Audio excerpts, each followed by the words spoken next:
چونکہ عادی ہوتے ہیں، ہر سال رکھ رہے ہوتے ہیں، تو وہ روزوں کو روٹین کا ایک حصہ سمجھتے ہیں، اور جو اس نعمت پر ان کو احساس ہونا چاہیے کہ اللہ نے ہم سے کتنا بڑا کام لیا، وہ احساس ان کو نہیں ہوتا۔ جب اللہ آپ کو کوئی بڑی نعمت دیتا ہے تو اللہ بھی یہ چاہتا ہے کہ یہ اس نعمت پر خوش ہوں۔ کسی نے آپ کو بہت بڑا گفٹ دیا، آپ نے ایسے لے کے سائڈ پہ رکھ دیا، دیکھا بھی نہیں اس کو، تو یہ دینے والے کی بھی بے اکرامی ہے۔ تو جیسے اللہ یہ چاہتے ہیں کہ لوگ گناہوں پہ خوف زدہ ہوں، گناہ کر کے ندامت ہو، جرم کا احساس ہو، اسی طرح اللہ یہ چاہتے ہیں کہ نیکی کر کے ان میں شکر کا جذبہ پیدا ہو، خوشی محسوس ہو۔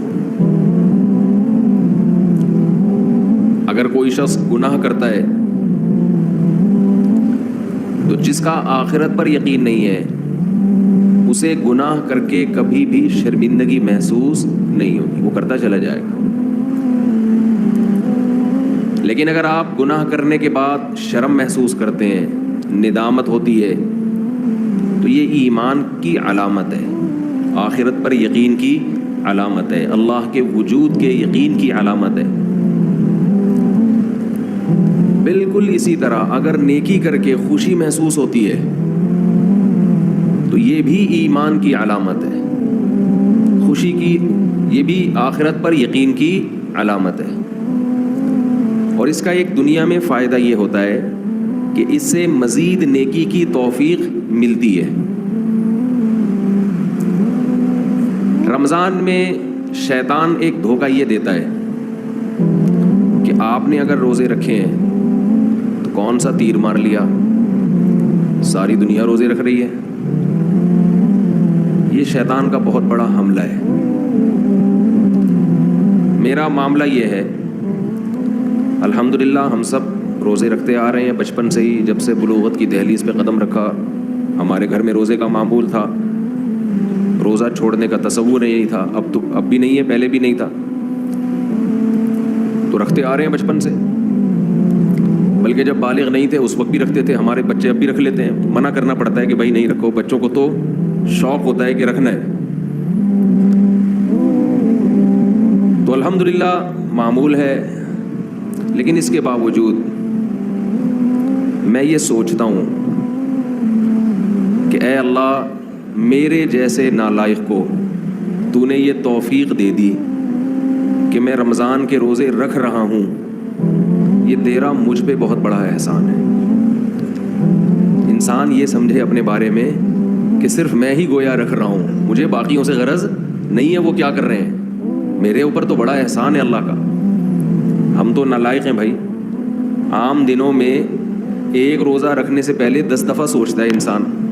کل رکھوں کہ نہیں رکھوں، رکھتا ہے تو ایسا سمجھتا ہے جیسے آج ہم نے بہت بڑا تیر مار لیا کوئی، اور رمضان آتا ہے، ہم جیسے مجھ جیسے نالائق کو اللہ توفیق دے دیتا ہے 29 یا 30 روزے رکھنے کی، 30 کی تو 15 سال ہو گئے، کوئی رپورٹ ہے ہی نہیں، 29 ہی ہوتے ہیں پاکستان میں، 29 روزے رکھنے کی اللہ ہم جیسے نالائقوں کو توفیق دے دے، تو بھائی میں تو اپنا معاملہ اللہ سے دیکھتا ہوں کہ مجھ سے تو نے اتنی بڑی نیکی کروا لی، مجھے کیا پتا بھائی قدیر بھائی کیا کر رہے ہیں، شاکر بھائی کیا کر رہے ہیں، رفیع بھائی ہیں، یہ تو روزہ رکھ کے پتہ ہی فرق ہی نہیں پڑتا ماشاءاللہ، روزے میں بھی ایسے ایسے گھوم رہے ہوں گے یوں کر کے، آپ دیکھ لیں کبھی ان کو آ کے، روزہ رکھ کے نا عصر کے وقت سب مرجھائے ہوئے ہوتے ہیں، کراچی میں جیسی گرمی ابھی شروع ہو گئی ہے تو رفیع بھائی نہیں ماشاءاللہ مرجھائے ہوئے ہوتے ہیں، ان کو پتہ نہیں انشاءاللہ نے الگ سے کوئی انرجی دی ہے، رکھتے ہیں، آپ بدگمان نہ ہو۔ بعض دفعہ انسان اتنا فریش ہوتا ہے کہ لوگ سمجھتے ہیں کہ اس کا ہے ہی نہیں، یہ ہمیں یقین ہے کہ رکھتے ہیں۔ تو میں تو یہ دیکھتا ہوں کہ میرے جیسے نالائق کو اللہ نے توفیق دی، میں تو اس پہ خوش ہوں، میں تو اس پہ خوش ہوں کہ ہم جیسے تیسے ہیں، جتنے مرضی نالائق ہوں، وہ بھائی ایک روزہ نہیں، 2 نہیں، 3 نہیں، 4 نہیں، 5 نہیں، 6 نہیں، 7 نہیں، 8 نہیں، اللہ نے کتنے روزے ہم سے رکھوا لی تو ایک دل میں راحت محسوس ہوتی ہے, خوشی محسوس ہوتی ہے. ہاں تھوڑا سا یہ خوف بھی ہونا چاہیے, تھوڑا سا, کہ ایسا نہ ہو کہ ہماری کسی بدعملی سے اجر ضائع ہو جائے. یہ خوف بھی ضروری ہے, یہ خوف بھی, تاکہ اترائے نہیں انسان. لیکن اصل تو یہ ہے کہ یہ کیا ہے, نعمت ہے. ہمارے نبی صلی اللہ علیہ وسلم سے بھی ثابت ہے, ہمارے نبی اپنے آپ کو موٹیویٹ کرتے تھے روزہ رکھ کے, اپنے آپ کو موٹیویٹ کر رہے ہیں, اپنی حوصلہ افزائی کر رہے ہیں. کیسے حوصلہ افزائی؟ جب آپ صلی اللہ علیہ وسلم روزہ افطار کر لیتے, کیسے انسان کو خوشی محسوس ہوتی ہے نا. آج خوشی اس لیے نہیں ہو رہی کہ سحری میں 3 پراٹھے پھوڑے ہوئے ہوتے ہیں, پھینیاں کھجلے کھائے ہوئے ہوتے ہیں, بھوک ہی نہیں لگ رہی ہوتی. وہ تہ جو بیٹھنا شروع ہوتی ہے عصر مغرب میں جا کے, تو وہ جو ڈکاریں, اکثر لوگ مجھ سے رمضان میں یہ پوچھ رہے تھے کھٹی ڈکاریں نگلنے سے روزہ تو نہیں ٹوٹتا؟ ایسا لگتا ہے ہر آدمی کھٹی ڈکاریں ہی نگل رہا ہے سارا دن بیٹھ کے, کیونکہ ہر آدمی یہ مسئلہ پوچھ رہا ہوتا ہے کھٹی ڈکاریں نگلنے سے روزہ تو نہیں ٹوٹتا. اب بھائی تو کیا ڈکاروں کے علاوہ اور کوئی کام نہیں ہے کیا؟ بہرحال یہ تو میں ایسا ہی کہہ رہا ہوں, لیکن جتنا مرضی 3 یا 4 بھی کھا لو تو بھی بہرحال انسان ایک مجاہدہ کرتا ہے.